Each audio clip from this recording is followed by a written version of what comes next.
శాంతి మీకు అనుగ్రహించి వెళ్ళుచున్నాను, నా శాంతినే మీకు అనుగ్రహించుచున్నాను. లోకమిచ్చునట్లు నేను మీకు అనుగ్రహించుటలేదు. ఏమన్నాడు? లోకమిచ్చినట్లుగా నేను మీకు అనుగ్రహించుటలేదు. మీ హృదయమును కలవరపడనీయకుడి, వెరవనీయకుడి. నేను వెళ్ళి మీ యొద్దకు వచ్చేదనని మీతో చెప్పిన మాట మీరు వింటిరి కదా. తండ్రి నాకంటే గొప్పవాడు గనుక మీరు నన్ను ప్రేమించిన ఎడల నేను తండ్రి యొద్దకు వెళ్ళుచున్నానని మీరు సంతోషించురు. హల్లెలూయా కదా. ఎందుకు విచారము? వాళ్ళందరూ కూడా మరి కొంత విచారం కలిగి ఉంటారు. కానీ నేను వెళ్తున్నానంటే మీరు సంతోషంగా ఉండాలి. నేను పోయేది ఎవరి దగ్గరికి? నా తండ్రి దగ్గరికి నేను వెళ్తున్నాను. నా తండ్రి యొద్దకు నేను వెళ్ళుచున్నాను. కాబట్టి మీరు ఎట్లా ఉండాలా? ధైర్యము కలిగి ఉండాలి. మీ హృదయమును కలవరపడనీయకుడి, వెరవనీయకుడి. శాంతి మీకు అనుగ్రహించి వెళ్ళుచున్నాను, నా శాంతిని మీకు అనుగ్రహించుచున్నాను. లోకమిచ్చినట్లుగా నేను మీకు అనుగ్రహించుటలేదు. హల్లెలూయా. దేవుడు ఎంతమంది జీవితంలో ఇప్పుడు నెమ్మది లేదండి, శాంతి లేదు అన్నవాళ్ళు, ప్రశాంతత లేదు, నాకు నెమ్మది లేదు అనేవాళ్ళు చేతులు ఎత్తండి. మనిషి అన్నవాడు ఎవరికి శాంతి లేదు, అంతేనా? కొంతమందికి అప్పులతోటి కదా, కొంతమందికి ఏమో ఉద్యోగముతోటి, చాలా రకాలుగా ఈరోజు మనిషి నెమ్మది లేని జీవితం జీవిస్తూ ఉన్నాడు. అంటే not only in family matters, ఇంకా చాలా విషయాల్లో కూడా నెమ్మది లేకుండా ఉంటాడు, చాలా విషయాల్లో. కానీ ఏ కుటుంబం అయితే మరి వాళ్ళ ఇంటికి ఒక కాపరిని వారు కలిగి ఉంటారో ఆ ఇల్లు శాంతి సమాధానములతో ఉంటుందండి. సమస్యలు ఉంటాయి, గొడవలు ఉంటాయి, కానీ అక్కడ ఏముంటుందంటే శాంతి సమాధానము దేవుడు వారికి అనుగ్రహిస్తాడు. హల్లెలూయా. ఎందుకంటే ప్రతిదీ కూడా ప్రార్థనతోటి వాళ్ళు కూర్చొని ముచ్చట్లు పెట్టుకొని కొట్లాట అనేది పెంచుకోకుండా అందరు కలిసి ప్రార్థన చేసుకుంటారు. కొంతమంది కుటుంబాల్లో వాడు ఇట్లా అన్నాడు, వాడు అట్లా అన్నాడు, వీడు ఇట్లా అట్లా. అవసరమే లేదు, ప్రార్థన చేయి. దేవుడు వాళ్ళ మారుస్తాడు, వాళ్ళ మనసు మారుస్తాడు, వాళ్ళ హృదయాన్ని మారుస్తాడు. ఈరోజు నేను ద్వేషించిన వ్యక్తి రేపు నిన్ను ప్రేమించవచ్చు.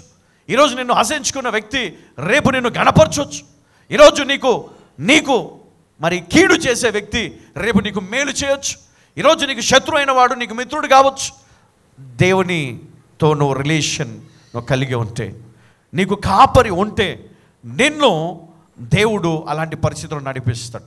నీకు శత్రువులు ఉన్నారు, నీకు చాలామంది శత్రువులు ఉన్నారు, కానీ దేవుడు వారిని నీకు మిత్రులుగా మార్చేస్తాడు. హల్లెలూయా, హల్లెలూయా. పరిశుద్ధ గ్రంథం మనం చూస్తే మరి యెహోషువ నాయకత్వాన్ని అక్కడ చాలామంది యాక్సెప్ట్ చేయలేదు, కానీ దేవుడు మరి అతనికి ఇచ్చిన వాగ్దానమును బట్టి మరి దేవుడు వారందరినీ కూడా అతనికి మిత్రులుగా చేశాడు. వారందరూ కూడా ఈయన మాట వినేటట్టుగా చేశాడు దేవుడు. హల్లెలూయా.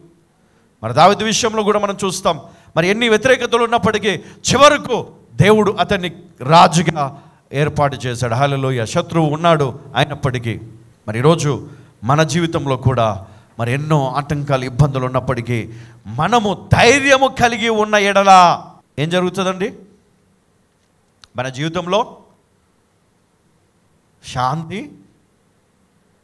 దేవుడు అనుగ్రహిస్తాడు. శాంతి మీకు అనుగ్రహించి వెళ్ళుచున్నాను, పీస్ కదా. డబ్బున్నోళ్ళకి లేదు అది, జ్ఞానమున్నోనికి లేదు అది, పెళ్ళైనోనికి లేదు, పిల్లలున్న వానికి లేదు, ఉద్యోగం ఉన్నవానికి లేదు, బిజినెస్ ఉన్నవానికి లేదు, సక్సెస్ ఉన్నవానికి లేదు. ఏం లేదు? పీస్ లేదు, శాంతి లేదు జీవితంలో. నీకు కాపరి ఉంటే ఏమిస్తాడంటే ఆయన శాంతి మీకు అనుగ్రహించి వెళ్ళుచున్నాను. ఏమో నా శాంతినే మీకు అనుగ్రహించున్నాడు. హల్లెలూయా. My peace. ఆయనకి ఎన్నో సమస్యలు ఉన్నాయి, కానీ ఆయన ఆ నెమ్మది మనకు అనుగ్రహించి ఆయన వెళ్తున్నాడంట. ఆయన వెళ్ళేది ఎందుకు? తిరిగి రావడానికి. ఆయన వెళ్తున్నది ఎందుకు? తిరిగి రావడానికి. అప్పటిదాకా నువ్వు ఏం చేయాలి? ధైర్యం కలిగి ఉండాలా. అప్పటిదాకా ఏం చేయాలి? ఆయన వచ్చేంతవరకు, ఆయన రాకడ వరకు నువ్వేం చేయాలి? నీవు నీ పిల్లలు ఏం చేయాలి? మీ హృదయంను కలవరపడనీయకుడి, వెరవనీయకుడి అన్నాడు ఆయన. కదా. అప్పటిదాకా ఏం చేస్తాడు, నేను వెళ్ళి ఆదరణకర్తను పంపిస్తా అని పంపించాడు. ఆదరణకర్త ఆయన వచ్చి ఏం చేశాడు, ఇప్పుడు మనం ఏదైతే మనం విన్నామో, ఏదైతే మనం నేర్చుకున్నామో వాటినే మనకు నేర్పిస్తూ ఎవ్రీ సండే లేదా ఎవ్రీ డే నువ్వు బైబిల్ చదివినప్పుడల్లా పరిశుద్ధాత్మ నీతో మాట్లాడుతూ ఉంటాడు, నీకు బోధిస్తూ ఉంటాడు, ధైర్యపరుస్తూ ఉంటాడు. ఈరోజు కూడా మరి ఆయన మనకు బోధిస్తూనే ఉన్నాడు, బలపరుస్తూనే ఉన్నాడు.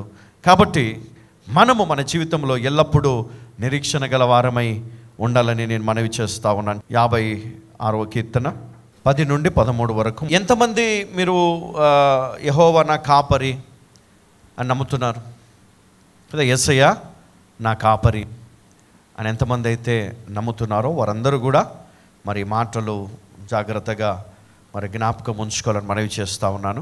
దేవుని బట్టి నేను ఆయన వాక్యమును కీర్తించెదను. దేవుని బట్టి నేను ఆయన వాక్యమును కీర్తించెదను. యెహోవాను బట్టి ఆయన వాక్యమును కీర్తించెదను. యెహోవాను బట్టి ఆయన వాక్యమును కీర్తించెదను. నేను దేవుని యందు నమ్మిక ఉంచి ఉన్నాను, నేను భయపడను. నేను భయపడను. నరులు నన్నేమి చేయగలరు? నరులు నన్నేమి చేయగలరు? దేవా, నీవు మరణములో నుండి నా ప్రాణమును తప్పించి ఉన్నావు. ఏమంట? నీవు మరణములో నుండి నన్ను, నా ప్రాణమును తప్పించి ఉన్నావు. నేను జీవపు వెలుగులో దేవుని సన్నిధిని సంచరించున్నట్లు. ఏమంట? నేను జీవపు వెలుగులో దేవుని సన్నిధిని సంచరించున్నట్లు జారిపడకుండా నీవు నా పాదములను తప్పించి ఉన్నావు. నీవు నా పాదములను తప్పించి ఉన్నావు. నేను నీకు మ్రొక్కుకొని ఉన్నాను. నేను నీకు మ్రొక్కుకొని ఉన్నాను. నేను నీకు స్తుతియాగములను అర్పించెదను. ఒక వ్యక్తి ఎవరైనా సరే దేవునికి మొక్కుకొని ఆయన తన రక్షకునిగా చేసుకొని ఆయనని కాపరిగా నువ్వు ఎంచుకొని ఆయనను గనుక నువ్వు వెంబడిస్తే నీ లైఫ్ ఎట్లా ఉంటుంది తెలుసా? ఇక్కడ ఏమనుంది? దేవుని బట్టి నేను ఆయన వాక్యమును కీర్తించదను, యెహోవాను బట్టి ఆయన వాక్యమును కీర్తించదను. నేను దేవుని యందు నమ్మిక ఉంచి ఉన్నాను, నేను భయపడను. నరులు నన్నేమి చేయగలరు? ఇది పట్టుకున్న, ఇది కీర్తన పాట, ఒక చక్కటి పాట. ఈ పాట పట్టుకొని నేను చాలాసార్లు ధైర్యం తెచ్చుకున్నాను. మరి ఈరోజు మీకు కూడా మరి అట్టి ధైర్యము కలగాలనే నేను ఈ మాటలు జ్ఞాపకం చేస్తాను. ఎన్నో శోధనలు, ఎన్నో ఇబ్బందులు నీ కుటుంబాన్ని పాడు చేయాలని సాతానుడు పంచి ఉంటాడు. నీ కుటుంబాన్ని నాశనం చేయాలని, మీలో సంతోషాన్ని తీసివేయాలని, భార్యాభర్తలు కలిసి ఉన్నా, లేదా ఇదిగో అన్నదమ్ములు కలిసి ఉన్నా, లేదా స్నేహితులు కలిసి ఉన్నా, వారి మధ్యలో అసూయ కలిగిన వాడు వాళ్ళని విడగొట్టే ప్రయత్నం చేస్తూ ఉంటాడు. కాబట్టి నువ్వు ఏమి చేయాలా? నువ్వు విశ్వాసంతో నువ్వు కాపరిని కలిగి నువ్వు ప్రార్థించు. ఆ శత్రువు ఎవరున్నా, అది ఆటంకపరిచేది ఎవరున్నా, నిన్ను వేరు చేసేవారు ఎవరున్నా, దేవుడు వారిని నీ నుండి దూరం చేస్తాడు, కానీ సమాధానపరుస్తాడు. గుర్తుపెట్టుకోండి, ఎన్ని రకాలుగా నాశనము చేయాలని చూస్తూ ఉంటారు నీ ఫ్యామిలీని, నీ ఎదుగుదలను, లేదా నీ కంపెనీలో, లేదా నీ బిజినెస్లో నీ పేరును పాడు చేయాలని ఎంతోమంది చూస్తూ ఉంటారు. కానీ నేను చెప్తున్నా, నీ పేరుని ఎవరు పాడు చేయలేరు, నీ జీవితాన్ని ఎవరు నాశనము చేయలేరు, నీ ఎదుగుదలను ఎవరు ఆపలేరు, నీ కుటుంబాన్ని, నీ కుటుంబంలో సంతోషము, నీ కుటుంబంలో సమాధానం ఎవరు దొంగిలించలేరు. ఈరోజు సమస్య ఉన్నా, ఇబ్బంది ఉన్నా ధైర్యం తెచ్చుకో. ఎందుకంటే ఇదిగో దేవుని బట్టి నేను ఆయన వాక్యమును కీర్తించదను, యెహోవాని బట్టి ఆయన వాక్యమును కీర్తించదను. నేను దేవుని యందు నమ్మిక ఉంచి ఉన్నాను, కాబట్టి నేను భయపడను. నరులను ఏమి చేయగలరు? 12వ వచనం చదువుమా. దేవా, నీవు మరణములో నుండి నా ప్రాణమును తప్పించి ఉన్నావు. ఆమేన్. నేను జీవపు వెలుగులో దేవుని సన్నిధిని సంచరించున్నట్లు జారిపడకుండా నేను జీవపు వెలుగులో అంటే ఈ వాక్యం అనే ఈ వెలుగు, జీవమునిచ్చే వెలుగు జీవము యేసుక్రీస్తు. కాబట్టి యేసుక్రీస్తు అనే ఆ యొక్క వెలుగులో నేను నీ సన్నిధిని సంచరించున్నట్లు. హల్లెలూయా, దేవునికి మహిమ కలుగును గాక. మళ్ళొకసారి, నేను జీవపు వెలుగులో దేవుని సన్నిధిని సంచరించున్నట్లు జారిపడకుండా నీవు నా పాదములను తప్పించి ఉన్నావు. హల్లెలూయా, జారిపడకుండా నీవు నా పాదములను కదా. మనము దేవుని కోసం నిలబడితే కదా, చిన్న పొరపాటు జరిగి నువ్వు పడిపోతున్నా కూడా, నేను పడేయాలనుకున్నా, నీ పేరును పాడు చేయాలనుకున్నా, నీ పైన ఏదైనా చెప్పినా చేసినా అవన్నీ కూడా రివర్స్ చేస్తాడంట దేవుడు. హల్లెలూయా, నేను నాశనం చేయాలనుకున్న వాణ్ణి దేవుడు నాశనం చేయక వదలడు. హల్లెలూయా, హల్లెలూయా.